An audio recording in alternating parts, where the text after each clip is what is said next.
Asthma दिवस प्रत्येक वर्ष मई महीने के पहले मंगलवार को मनाया जाता है। इस साल यह 2 मई को मनाया जा रहा है।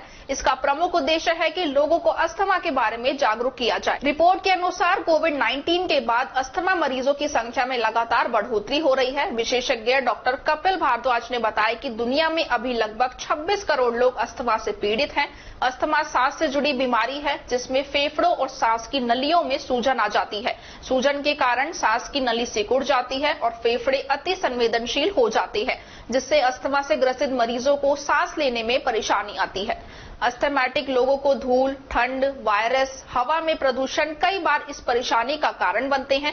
अस्थमा के शुरुआती लक्षण छाती में बार-बार जकड़न, सांस लेने में दिक्कत और खांसी होती है। बच्चों में अस्थमा का महत्वपूर्ण लक्षण रात या सुबह के समय बार-बार खांसी, सीटी की आवाज आना, दम भरने जैसी भी लक्षण दिखाई देते हैं, तो उस व्यक्ति को तुरंत डॉक्टर से संपर्क करना चाहिए। कपिल ने बताया कि अस्थमा पूरी तरह से ठीक तो नहीं हो सकता, लेकिन इसे नियंत्रित करके जिंदगी को जिया जा सकता है। इसके लिए कई तरह की थेरेपी व दवाइयां मौजूद है, लेकिन लोगों में सबसे ज्यादा विश्वास इनहेलर को लेकर है। इनहेलर में टैबलेट और सिरप की तुलना में 20 गुना कम दवा व्यक्ति को देनी होती है। राजीव गांधी सामान्य चिकित्सालय में प्रतिदिन 15 से 20 मरीज इलाज के लिए आते हैं। जनवरी 2022 से अप्रैल 23 तक 15 महीने में 28,518 अस्थमा के रोगी मिले। आज हम बात करेंगे अस्थमा के बारे में। अस्थमा एक तरह से फेफड़ों की एलर्जी को ही हम अस्थमा का नाम देते हैं।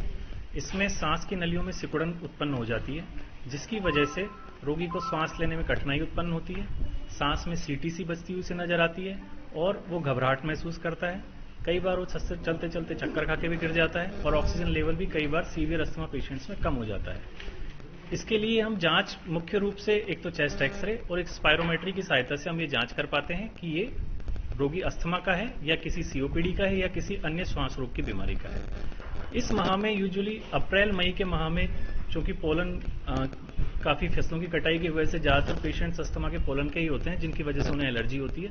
तो इस माह में अस्थमा के रोगी यूजुअली पहले के मुकाबले काफी संख्या में बढ़ जाते हैं। तो अप्रैल के माह के अंदर और मई के माह के अंदर इस रोगी के संख्या के अंदर अधिक बढ़ोतरी होने के कारण इस वजह से हम विश्व अस्थमा दिवस का हमेशा मनाया जाता है, ताकि इसके बारे में जागरूकता फैलाई जा सके। अस्थमा के लिए केवल इनहेलर्स ही सही हैं। इस बारे में लोगों को जागरूकता होनी चाहिए। जो लोगों के बीच में इनहेलर्स के प्रति भ्रांतियां हैं उन्हें दूर किया जाना चाहिए। इनहेलर्स अस्थमा के लिए ही होते हैं क्योंकि इसमें जो ओरल मेडिसिन होती हैं उनसे डोज काफी मात्रा में कम होती है। जैसे कि 1 किलो की गोली की अगर हम बात करें, 1000 ग्राम की गोली इनहेलर के रूप में कुछ 0.1 माइक्रोग्राम के रूप में जाती है और वो सांस के माध्यम से लंग्स में जाकर वापस बाहर आ जाती है, जिससे उसके जो बॉडी में साइड इफेक्ट्स होते हैं। यूजुअली स्टेरॉइड्स अस्थमा में दिए जाते हैं, लेकिन हम इनहेलेशनल स्टेरॉइड्स का प्रयोग करते हैं ताकि मरीज को कोई शारीरिक परेशानी भी ना हो और वो सिम्टम्स उसके कंट्रोल रहे। अगर पेशेंट अपने इनहेलर्स पे है तो उन्हें अपने इनहेलर्स को रेगुलर रखना चाहिए। अगर उनकी डोज बढ़ानी है या उनकी डोज बढ़ाने के बाद भी इनहेलर्स की डोज बढ़ाने के बाद भी पेशेंट्स को आराम नहीं आ रहा तो उन्हें अपने चिकित्सक से संपर्क करना चाहिए। कई बार ऐसे पेशेंट्स में चूंकि अभी वायरल